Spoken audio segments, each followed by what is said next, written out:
नमस्कार. तर अबीर गुलाल मालिकेच्या आजच्या भागात आपण पाहणार आहोत विशू शुभ्रावर खूप चिडलेला असतो आणि तो म्हणतो की आजच्या आज मी तुझं सत्य सगळ्यांसमोर आणणार आहे.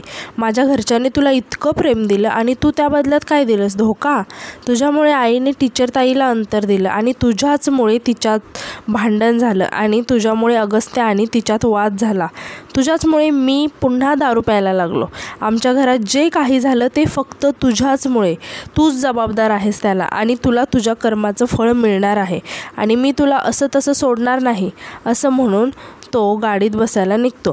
तितक्या शुभ्रा म्हणते की पण त्यासाठी तू जिवंत राहायला हवा ना. तुला काय वाटलं विशू, मी एवढं सगळं करून गप्प बसेल? तुला हे सत्य कळल्यानंतर मी काहीच करणार नाही. मला हवं ते मिळवण्यासाठी मी काहीही करू शकते. तुला मारूही शकते आणि डोक्यावरचं ओझं आहेस तू, माझ्या ओझंच संपवून टाकते आता. तू आणि तुला कळलेलं माझं सत्य दोन्ही कायमचं ढगात. यावर विशू म्हणतो की तू मला काय संपवणार, याआधी मीच तुला संपवतो. असं म्हणून तो शुभ्राचा गळा पकडतो आणि रागाने म्हणतो की ज्या ताटात खाल्लंस त्याच ताटात घाण करायला निघालीस. माझ्या घरच्यांच्या आनंदासाठी, माझ्या भावासाठी मला जेलमध्ये जावं लागलं तरी चालेल, पण मी तुला जिवंत सोडणार नाही. आता शुभ्रा चक्कर आल्याचं नाटक करून खाली पडते आणि तिथील माती घेऊन डायरेक्ट विशूच्या डोळ्यांवरती फेकते. माती डोळ्यात गेल्याने विशू खाली पडतो. यानंतर शुभ्रा स्वतः जाऊन गाडीमध्ये बसते आणि गाडी विशूच्या अंगावर चढवते. विशू जोरात उडून दुसरीकडे पडतो. शुभ्रा विशूकडे बघत असते आणि म्हणते की मला संपवायला निघालेला मूर्ख माणूस स्वतः संपला आणि थोडासा विचार करत म्हणते की नाही शुभ्रा, याला ना पूर्ण संपवला पाहिजे. लास्ट टाईमसारखं नको व्हायला. श्री मरेल पण जिवंत राहिली ना ती, पण हा जिवंत राहिला ना तर सगळं सत्य समोर येईल. शुभ्रा, त्यामुळे याला पूर्णपणे संपवून टाकलंच पाहिजे. तितक्या श्री तिथे येते. शुभ्रा श्रीला बघून खूप शॉक होते आणि म्हणते की श्री इथे काय करते ही? आणि तिने जर मला इथे असं गाडीत बसलेलं बघितलं आणि विशूला असं पडलेलं बघितलं तर सगळं संपेल. मी काय करू आता? असं म्हणून शुभ्रा तिथून निघून जाते आणि श्री विशूला इकडे तिकडे शोधत असते आणि म्हणते की कुठे गेले असतील विशू दादा? त्यांनी पत्ता तर मला हाच दिला होता. आणि ती विशूला फोन करायला लागते, मात्र विशू फोन उचलत नाही. श्री खूप टेन्शनमध्ये येते आणि विशूला आवाज द्यायला लागते. आता श्री इकडे तिकडे बघत असते तेव्हाच तिचं लक्ष अचानक तिथे पडलेल्या विशूकडे जातं आणि ती पळतच जाते आणि विशूला उठवायला लागते. श्री घाबरून विशूला म्हणत असते की विशू दादा, कोणी केलं हे सगळं? तेव्हा विशू म्हणतो की शुभ्रा. नक्की. आता श्री विशूला म्हणते की विशू दादा, काय सांगायचं आहे तुम्हाला? नीट सांगा ना मला की काय सांगायचं आहे. विशू म्हणतो की अगस्त्य आपल्यासोबत खूप मोठा खेळ झाला आहे टीचर ताई. असं म्हणून तो बेशुद्ध पडतो. श्री घाबरून विशूला उठवण्याचा प्रयत्न करत असते, मात्र विशू काही उठत नाही. तेव्हा श्री इकडे तिकडे बघून आवाज द्यायला लागते की कोणी आहे का, प्लीज कोणीतरी या.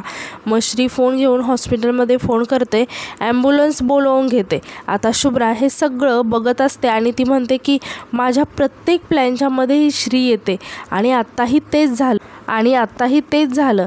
आता जर श्रीने विशूला असं एकटं पडलेलं बघितलं तर खूप मोठा संशय येईल तिला आणि समजेल की मीच काहीतरी केलं आहे. मग ती काहीतरी पुरावे वगैरे शोधणार आणि पुन्हा फाशीचा फंदा माझ्या गळ्यात आणि मी जेलमध्ये जाणार. आणि ती म्हणते की नाही, काही कर शुभ्रा, स्वतःला वाचव. हरणारी नाही आहेस तर जिंकणारी आहेस तू. असं म्हणून शुभ्रा स्वतःचं डोकं आदळायला लागते. आता शुभ्राच्या डोक्यातून रक्त येत असते. हे बघून शुभ्रा खूप खुश होते आणि म्हणते की ग्रेट. आता इकडे श्री विशूला उठवण्याचा प्रयत्न करत असते. तितक्यात तिथे शुभ्रासुद्धा विशूला आवाज देते येते आणि विशूकडे बघून म्हणते की विशू, काय झालं? तुला जास्त काही लागलं नाही ना? आणि ती रडायला लागते. श्री शुभ्राकडे आश्चर्याने बघत म्हणते की अगं काय झालं, हे डोक्याला काय लागलं इतकं? आणि विशू दादा इथे का पडले? तुम्हा दोघांसोबत नक्की काय झाले? मग शुभ्रा म्हणते की ते मी तुला नंतर सांगते सगळं. आता आपल्याला याला हॉस्पिटलमध्ये घेऊन जायची खूप गरज आहे. आणि ती रडत म्हणते की विशू, तुला मी काही नाही होऊ देणार. मग श्री शुभ्राला समजावत म्हणते की तू शांत हो, आम्ही ॲम्ब्युलन्सला फोन केला आहे, आता इतक्यात येईल ॲम्ब्युलन्स. इतक्यात तिथे ॲम्ब्युलन्स येते. विशूला हॉस्पिटलमध्ये घेऊन येतात. हॉस्पिटलमध्ये पृथ्वीदादा, आदित्यदादा, मयुरी वहिनी आणि स्वीटी वहिनीसुद्धा आलेले असतात आणि अगस्त्यसुद्धा आलेला असतो. पृथ्वीदादा खूपच घाबरलेले असतात. ते म्हणतात की विश्वा ठीक आहे ना? कुठे आहे विश्वा? श्री सांग ना कुठे आहे? मयुरी वहिनी विचारतात की श्री अगं कुठे आहे? तब्येत कशी आहे त्याची?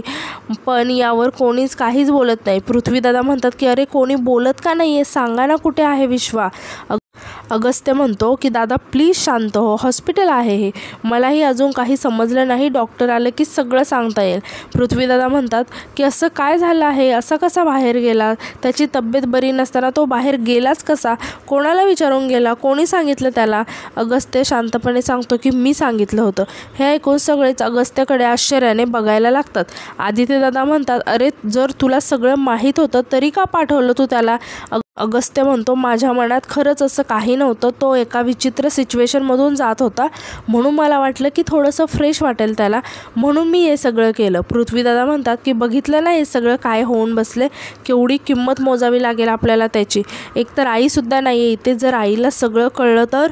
मयुरी वहिनी म्हणतात की कोणाला दोष देऊन काय फायदा आहे, वेळ खराब आहे असं म्हणायचं, वेळेच्या पुढे कोणाचं चाललं आहे का. हो पण ते सोडा, देवाला प्रार्थना करा की विशू भाऊजींना काहीही व्हायला नको, ते घरी लवकर येऊ देत.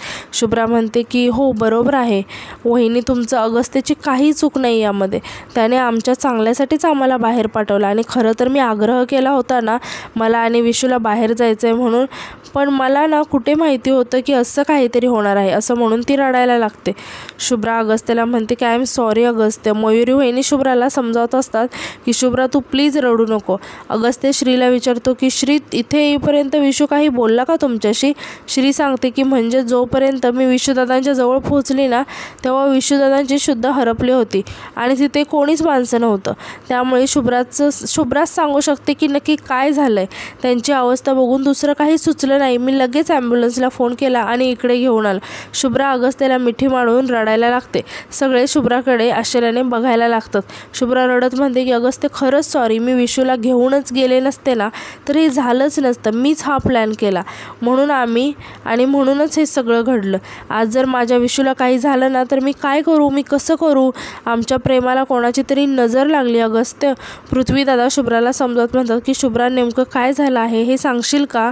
शुभ्रा सांगते की आम्ही गाडीतून निघालो आणि आमच्या छान गप्पा गोष्टी गाणी हे सगळं चाललं होतं, मध्येच विशूला झोप यायला लागली म्हणून आम्ही एका ठिकाणी थांबलो कॉफी पिण्यासाठी आणि विशू गाडीतच होता. मी गाडीतून उतरले कॉफी आणायला, पण मी जशी कॉफी घेऊन परत आले गाडीकडे तशी काही माणसं आली आमच्याकडे. माणसं म्हणजे मला वाटत होते की ते चोरच होते.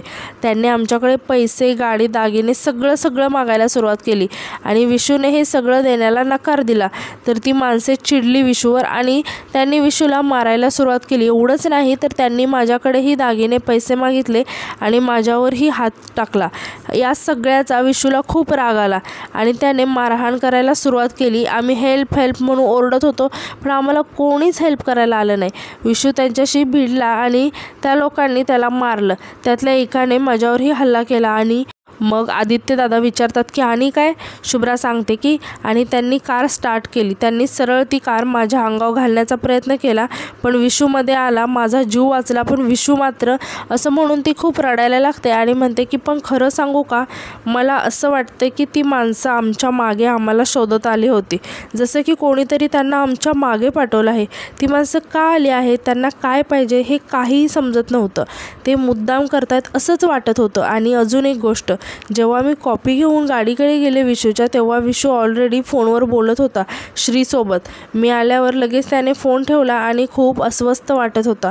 मी खूप विचारलं तरीही त्याने मला सांगितलं की तो श्रीसोबत बोलत होता. आणि जेव्हा हे सगळं झालं ना, जेव्हा त्या लोकांनी विशूला जिथे मारून टाकलं होतं तेव्हा विशूकडे मी परत आले तेव्हा तिथे शेवटची तीच होती विशूबरोबर, म्हणजे जिच्यामुळे विशू डिस्टर्ब झाला ती पण श्री आणि त्याला शेवटचं भेटणारी सुद्धा श्री. जेव्हा श्री त्याच्याजवळ आली तेव्हा माझा विशू असं म्हणून ती रडायला लागते. श्री म्हणते की रागाने शुभ्रा अगं काय बोलतेस तू हे. शुभ्रा म्हणते की काय चुकीचं बोलले मी, तू सांग तुझा आणि विशूचा फोन झाला होता की नव्हता. श्री म्हणते की हो झालेला, पण त्याचा अर्थ. शुभ्रा म्हणते की असं काय बोलणं झालं नक्की तुमच्यात की तो एवढा डिस्टर्ब झाला. श्री म्हणते अगं पण डिस्टर्ब होण्यासारखं आमच्यात काहीच बोलणं नाही झालं.